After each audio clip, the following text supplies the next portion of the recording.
Two questions. One, a follow-up on Evelyn's question.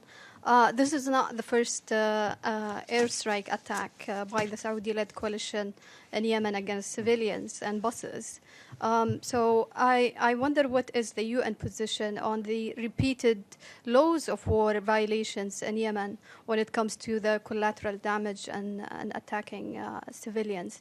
And the second question, this is on a relatively old subject, but there are about over 500 Yemeni asylum seekers in South Korea and Jeju Island who are stranded and not able to contact UN bodies there. They are threatened to be deported to Yemen because it's reported that in South Korea the rates of accepting asylum seekers cases are about 3% only. So I wonder what the UNHCR responsibility is there. Let me check with UNHCR on the case in Jeju Island. It's a case we're obviously aware of, but let me see what the latest is on that. The Secretary General has repeatedly condemned the attacks on civilians that we have seen in Yemen, whether on wedding parties, whether on funerals, whether on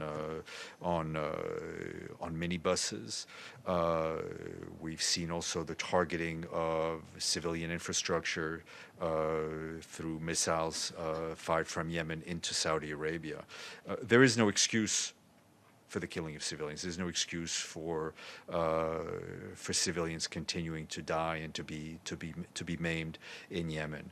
I mean, in addition to the violence that they are suffering through these airstrikes and others, we've seen, as I've just said, the very, very grave threat of a massive famine in Yemen.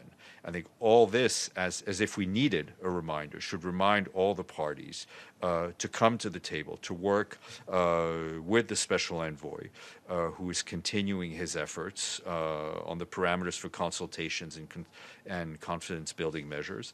The